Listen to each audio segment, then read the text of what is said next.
The lecture explored a captivating children's book titled The Beast. The speaker mentioned the book's historical context, placing it during the 1400s to 1500s, a period interestingly not associated with the French Revolution, but rather a separate historical era. Intriguingly, the lecture revealed The Beast's widespread appeal among children across diverse regions. The speaker highlighted its popularity in Asia and the Middle East, suggesting the book's themes transcend cultural backgrounds and resonate with young readers universally. While the specific reasons behind the book's success were not explicitly discussed, the lecturer hinted at the possibility of an exciting story or an adventurous theme within The Beast that captures the imagination of young audiences.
I've been thinking a lot about the world recently and how it's changed over the last 20, 30, 40 years.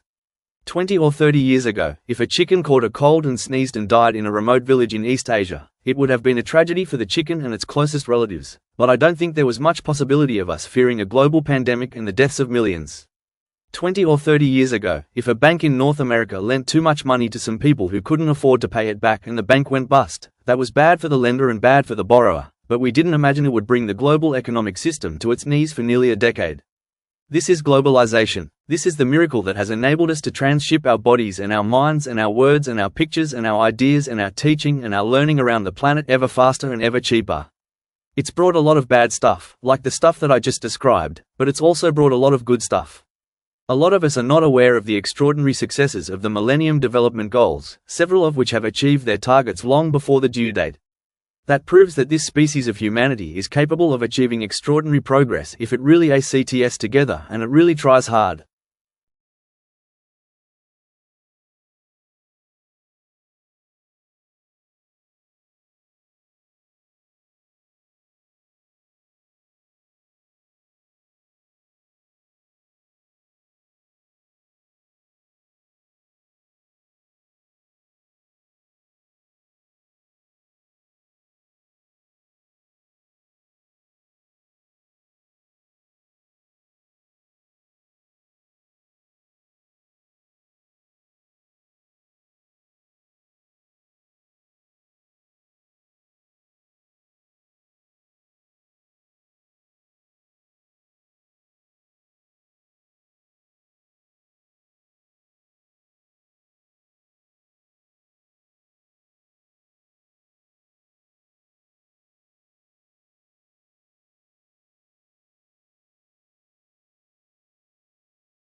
We have briefly looked at some of the problems involved in running a biggish city like, say, Melbourne. Keeping the road and rail systems running, policing, providing food and housing, and so on. In another lecture, I'm going to deal with what we must know megalopolis, cities with populations of 10 million or more. However, first I want to go back in history to when the population of cities could be numbered in the thousands rather than millions. One of the earliest theorists of the city was, of course, Plato, who created an ideal city in his text, The Republic. The population of this city would be around 25 to 30,000 at most. Oddly enough, the The same figures were chosen by Leonardo da Vinci for his ideal cities. Now, of these 25 to 30 inhabitants, only about 5,000 would be citizens. A reason for this might be that it is the largest number that could be addressed publicly at one time, and by one person, and makes a voting system much easier to manage. Also, perhaps the numbers are kept deliberately low, because a large population would be harder to control, or because, in practical terms, fewer inhabitants are easier to feed from local supplies without having to depend on outside sources.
You can see that the two charts each give quite a different picture of the performance of boys and girls in the two key subjects of math and English. It shows that in English, girls consistently outperform boys over a period of 6 years, achieving scores about 10% above their male peers.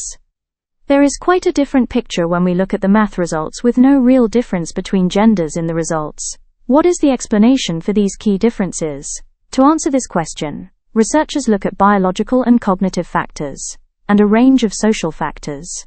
The interaction between these different components in early childhood development are seen as maintained and reinforced in the school context.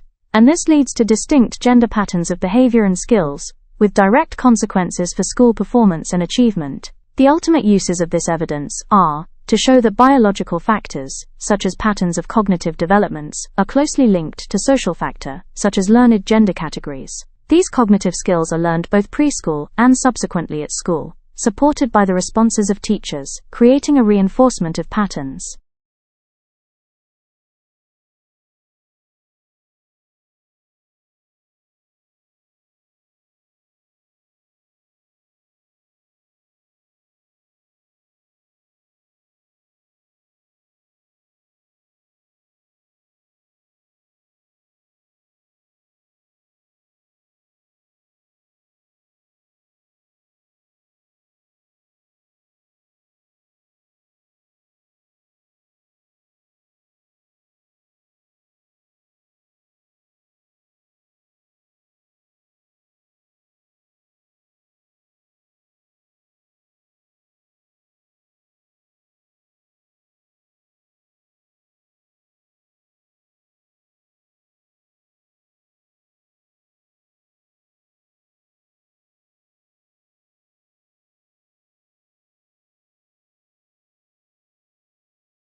Climate change is causing spring to arrive earlier in North America. However, the rate at which spring arrives is different in various parts of the continent.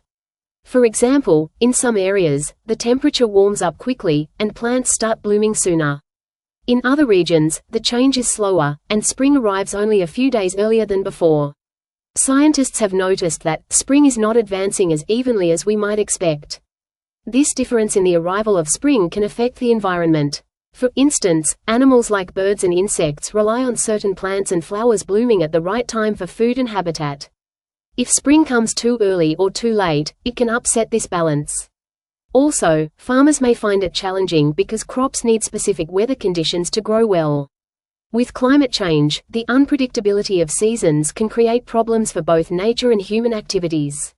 Experts suggest paying close attention to these changes to better prepare for the effects on ecosystems, agriculture, and even our daily lives.